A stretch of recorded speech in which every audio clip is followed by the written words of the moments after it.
நம்ம நிக்கிலனோட next recipe. ஒரே உருளைக்கிழங்கை கட்டி மேய்ச்சிக்கிட்டு இருந்தான் கொஞ்ச நாளைக்கு. அப்பாடா சிக்கனை கையில் எடுத்துட்டான் அப்படின்னு நினச்சேன். பார்த்தா அது கூடயும் உருளைக்கிழங்கத்தான் போட்டான். என்னையா திரும்பவும் உருளைக்கிழங்கா அப்படின்னு சொன்னதுக்கு, உருளைக்கிழங்கு தான்மா நேச்சுரல் பைண்டிங் ஏஜென்ட், நான் என்ன ஃபெவிகாலை ஊற்றி ஒட்ட வைக்க முடியும்? குக்கிங்னு வந்துட்டாலே கார்ன்ஃப்ளவர், மைதா, உருளைக்கிழங்குலாம் தான்மா நமக்கு ஃபெவிகால் மாதிரி அப்படிங்கிறான். நல்லா தான் தெரிஞ்சு வச்சிருக்கையா அப்படின்னு. 8 சிக்கன் லெக் பீஸ் எடுத்து நல்லா பாயில் பண்ணி எடுத்துக்கிட்டான். சிக்கன் வேக வைக்கும் போது கொஞ்சம் உப்பு சேர்த்துக்கிட்டான், பட் அதை வீடியோவில் காட்டல. அதே மாதிரி இன்னொரு பாத்திரத்தில் 1/2 கிலோ உருளைக்கிழங்க லைட்டாக உப்பு சேர்த்து அதையும் நல்லா வேக வச்சு எடுத்துக்கிட்டான். நல்லா ஆறுனதுக்கு அப்புறம் தான் உருளைக்கிழங்க தோல் உரிச்சு மசிச்சு எடுத்துக்கிட்டான். இந்த தடவை பிளாஸ்டிக் கவர் எதுவுமே தம்பி யூஸ் பண்ணல, பார்த்துக்கோங்க நீங்க சொன்னதை கேட்டு. வேக வச்ச சிக்கனையும் நல்லா அந்த எலும்புல இருந்து கம்ப்ளீட்டா பிரிச்சு எடுத்து அதையும் சின்ன சின்னதா உதுத்து எடுத்துக்கிட்டான். ஃபுட் ப்ராசஸர்ல போட்டிருக்கலாம், தெரியல, தம்பி கையிலே பண்றேன்னு பண்ணிட்டான். ஒரு நேரம் பாத்தீங்கன்னா சிக்கன் எல்லாம் கையில தொடுறதுக்கே பயப்படுவான். சாப்பிடும் போது சொல்றேன் நானு.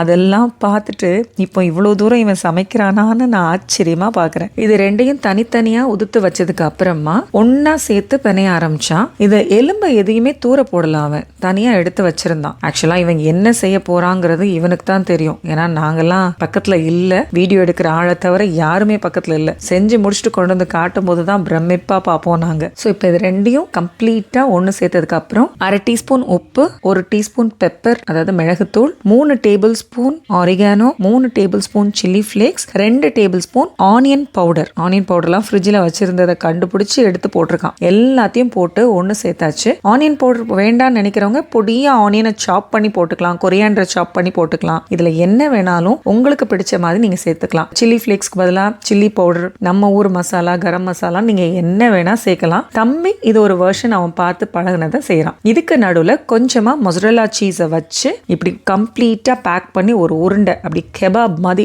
அழகா பிடிச்சு வச்சுக்கான் பாருங்க. அவன் கைக்குள்ள எவ்வளவு அழகா பெருசு பெருசா வந்திருக்குல்ல, நல்லா இருக்கு. முட்டையை கொஞ்சோண்டு உப்பு போட்டு பீட் பண்ணி வச்சுட்டு அதுல ஒரு கோட்டிங் கொடுத்துட்டு அதுக்கப்புறம் பிரெட் கிரம்ஸ்ல கொஞ்சம் கோட் பண்ணி எடுத்துட்டு டைரக்டா டீப் ஃப்ரை பண்ணிட்டான். எண்ணெய்க்குள்ளலாம் இவ்வளோ சரளமா புழங்க ஆரம்பிச்சிட்டான் தம்பி. எனக்கே பிரமிப்பா இருக்குடா சாமி. இனிமே எந்த கவலையும் இல்லை, எதுனாலும் செஞ்சுதா அப்படின்னு கேட்டா போதும், தம்பி செஞ்சு தந்துருவான் அப்படின்னு ஒரு நம்பிக்கை இருக்கு. அவ்வளோ பர்ஃபெக்டா இருந்துச்சு அவனோட அந்த குக்கிங். ரொம்ப நல்லா இருந்தது, டேஸ்ட்னு எல்லாரும் சொன்னாங்க, எல்லாரும் பிடிச்சு சாப்பிட்டாங்க. ஸோ தைரியமா நீங்க வீட்டில் ட்ரை பண்ணுங்க, உங்க வீட்லயும் எல்லாருக்கும் கண்டிப்பா பிடிக்கும். Kids summer camp cooking class எடுங்க மேம், அதுவும் இந்த மே மாசமே எடுங்க மேம் சொல்லி நிறைய பேர் கேட்டிருந்தாங்க. அவங்க அது மட்டும் கேட்கல, நிக்கிலன் அண்ணாவை கிளாஸ் எடுக்க சொல்லுங்க மேம், பசங்க ஆசைப்படுறாங்க அப்படின்னு கேட்டாங்க பாருங்க. அதுதான் ஹைலைட்டே. அத்தி இதை நாங்களே எதிர்பார்க்கலையே. ஐடியா நல்லா தான் இருக்கு.